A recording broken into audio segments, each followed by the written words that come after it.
Two cars, two completely different philosophies. One is an old school NAV6 sports car that Nissan never really updated. And the other one is one of the most advanced front-wheel drive performance cars ever built. I own both of them, and people keep asking me which one puts a bigger smile on my face. These cars aren't borrowed. I actually own both and live with both of these things. I know exactly how they smell when you push them. I know how they feel on a Tuesday morning commute, and I know which one I reach for when I just want to feel alive. Today, I'm breaking it all down. The 370Z Nismo versus the Honda Civic Type R FL5. Let's get right into it. Now, on paper, this comparison looks kind of crazy. The 370Z has been around since 2009. Nissan sold it basically unchanged for over a decade. It has a 3.7 liter NAV6, its rear wheel drive, and a 6-speed short throw manual. It's almost relic at this point. The FL5 Civic Type R launched in 2023. It's turbocharged 2-liter, 4-cylinder, front-wheel drive, and it completely rewrote what a hot hatch could do on the track. So why compare them? Because they cost roughly the same amount of money, because they are both Japanese, and because they are both built for people that actually care about driving, not just getting from A to B. So the question in 2026, which one delivers a better experience as a car you actually own and drive? So let's talk about the presence. The 370Z Nismo is aggressive in a way that still feels timeless. The Nismo Aero Kit, the front lip, the side skirts, Nissan really cooked with the 370Z Nismo. It's low, it's wide, and the long hood looks incredible. The proportions are almost perfect for a sports car. Short overhangs, the engine sits right behind the front axle, long doors. It looks like it's going fast even when it's standing still. And then you walk over here, the FL5 Civic Type R is completely polarizing. And I say that as someone that actually loves this car. The massive wing, you get vents everywhere. But when you get low, like really low, and look at this car from the front corner, it's properly menacing. This is a hot hatch that does not apologize for what it is. It wears its performance credentials all over its exterior. Having these cars side by side is actually pretty shocking. The Z is a sports car that's low, long, pause, and dramatic. The Type R is a hatchback that's been injected with performance steroids. They don't look like they belong in the same comparison, and that's exactly what makes it interesting. Now, how does the 370Z Nismo feel when you're actually sitting inside and driving the car? Let's get inside and find out. The moment you sit in this car, you feel it.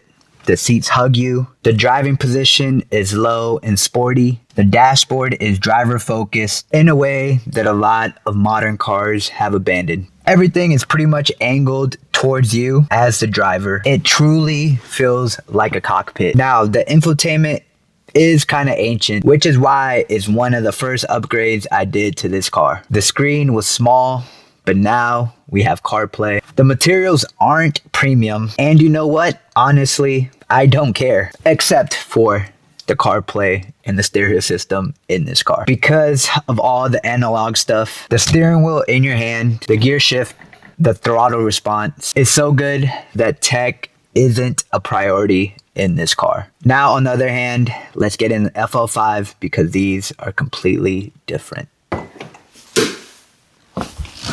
Now, this is a completely different world.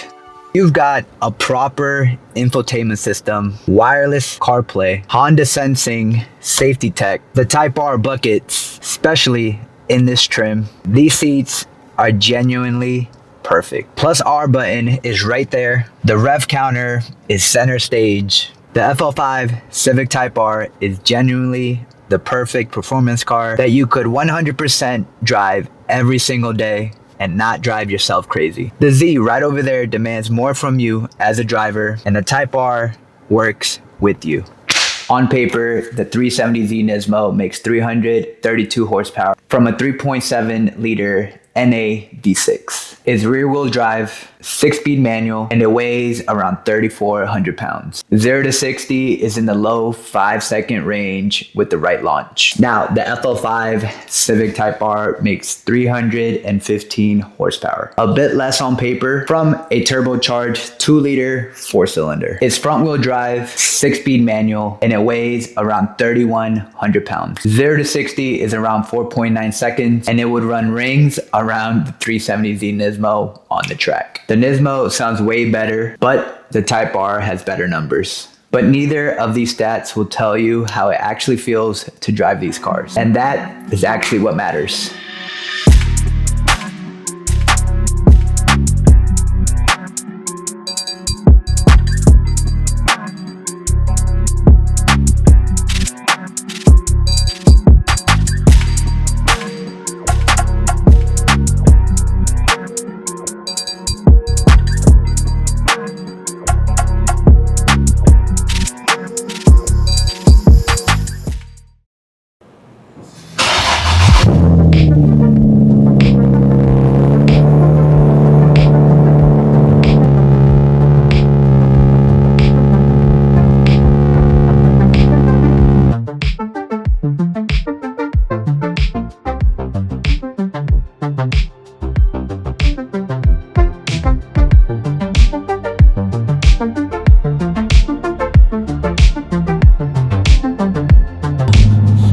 I still have to get used to the short shifter that I installed. If you guys haven't seen that video, it's a good one. It was my previous video, go check that out. But the short shifter makes this car just feel that much better. The throw is insanely short, which is really nice. It feels heavy, and that just makes this car that much better.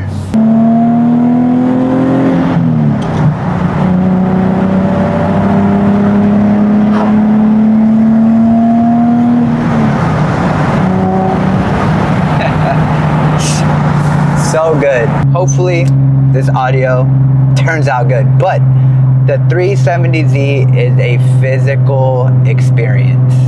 It's hard to describe through the video. Once you drive one, you will understand what I'm talking about. The VQ engine, the NA V6, just wants to scream.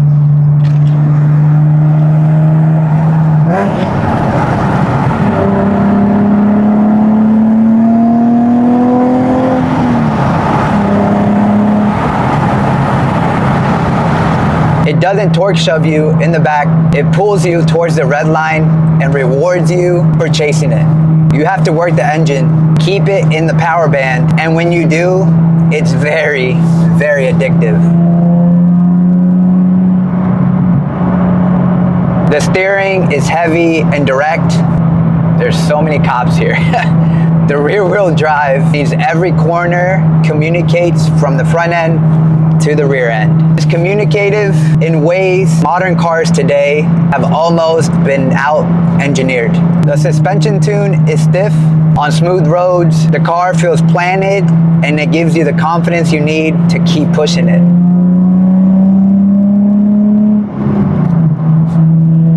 Now on roads with bumps and imperfections, it's not comfortable. You will definitely know you're in a sports car all the time.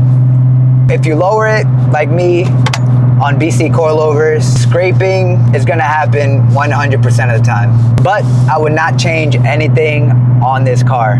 I believe it's one of the best two-door coupes you can get for your money, especially a 370Z Nismo.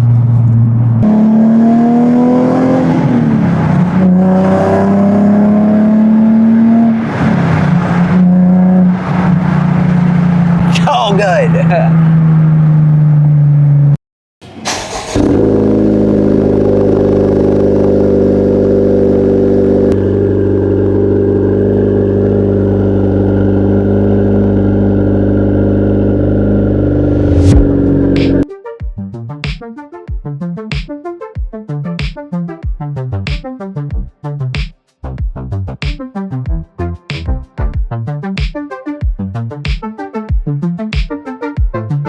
Now, the Civic Type R, I can daily this every single day which is why I have put 20,000 miles already on this car. And this car feels completely different from the Nismo. The Nismo has an aftermarket clutch, so it's a lot heavier. So this, going from that to this, feels completely different. I am low on gas, so we're gonna fill up. I am 54 miles to E. So we're gonna see how much it takes to fill up. And going from the short shifter to the shifter on the Type R is night and day, in a good way. But the FL5 Civic Type R is a different kind of fast. The turbo 4-cylinder builds boost, and then it just goes.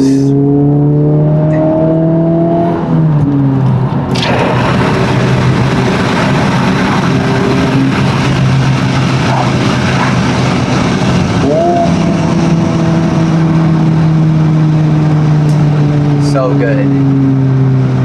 Now, if you guys haven't seen my POV video on this Civic Type R, trust me, you're gonna want to watch it because it makes all the right noises in this car, just okay.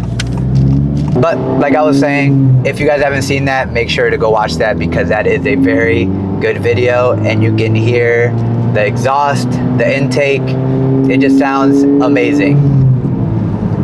But there is lag in the low RPMs, and then a surge that catches you off guard. Once you drive this car and you drive it daily, you know how this car should sound, the power band and everything. What Honda did with the front wheel drive setup in this car is genuinely impressive.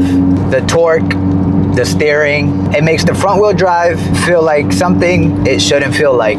I think Honda was genuinely cooking when they made the FL5 Type R. From having it as a daily, or if you want to track it, this car is absolutely perfect.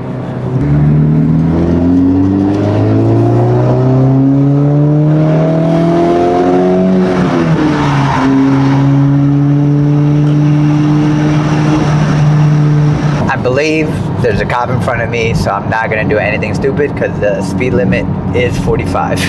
And the only thing I've done to the car is an aftermarket exhaust, AWE touring exhaust, which in my opinion is the best exhaust you can get if you're gonna daily drive this car.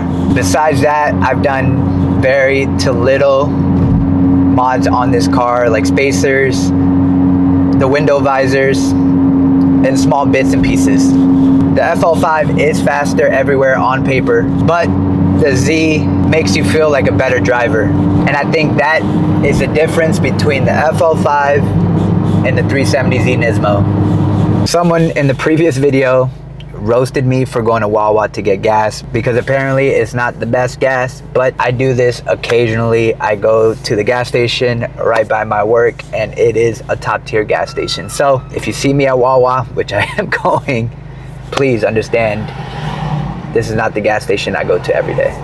As a daily, has a range of about 280 to 290, and right now I am averaging 25.5 miles per gallon, which is pretty good for a car like this. Something you can take on the track that's fast, comfortable, and something you can daily and enjoy every time you drive on long and boring commutes.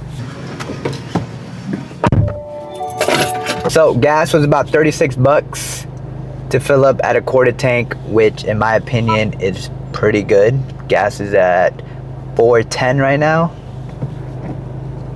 so can't complain. So let's go home and wrap this video up because this was actually fun to make. Here's what the spec sheets and reviews don't tell you. What it's like to own these cars day to day. The 370Z is a commitment. The rear visibility is terrible. The interior feels outdated after spending time in a modern car. Parts and mods for this car are readily available because this car has been around forever, which is great. But the car is old technology, and unfortunately, you're gonna feel it. Reliability though, the VQ37 is a tank. These engines just do not die. The maintenance is pretty straightforward. The community is massive, but very questionable. And the parts are pretty cheap relative to the car's performance level. Now, the FL5 is the opposite experience. It's new, it's connected, and it has driver aids. Getting in and out of the garage is easier. The visibility is way better and is genuinely the best daily driver. And I've put over 20,000 miles on this car, so I think I'm pretty credible. But I must say, the price tag on the FL5 Type R is a little hefty. They go for about $45,000 plus. Parts are more expensive, and as a newer platform, the community is still building. If I'm being honest, the Z is the car I drive when I actually want to feel something. And the Type R is the car I drive when I want to get somewhere fast and comfortable and feel great while doing it. So at the end of the day, they are not competing for the same moments. Which one wins? If you want the most capable, fastest, and the most modern performance car, it's easily gonna be the FL5 Type R. And it's not even close. On the track, on some canyon runs, in terms of raw lap times, driver aids, and technology, Honda built something truly special with this generation. So buy this if you love the art of driving. If you want something raw, analog, and communicative. If the sound of an NA V6 engine at 7,000 RPMs is worth more to you than lap times, the 370Z Nismo is your best bet. Now, you're gonna wanna buy the Honda Civic Type R if you want the best performance per dollar in 2026. If you want a car that's fast, reliable, modern, and livable, then the Civic Type R is going to be the best car for you. You guys let me know which one you guys would choose and why. I genuinely want to know from the 370Z community and the Type R community which one you guys would pick, because I know both have strong opinions about their cars. If you guys want to see more content on a specific car, please let me know. It helps me out a lot. Also, don't forget to subscribe, hit the like button, leave a comment down below. I reply to every single comment down below. Thank you guys so much for watching, and I'll see you guys in my next video. Also, if you guys stayed this long, I have a surprise coming very soon. I bought a new car and I might have to get rid of one of these, but it is a very, very cool car. So if you stay tuned, drop down a comment, stay to the end to let me know that you guys know what is coming.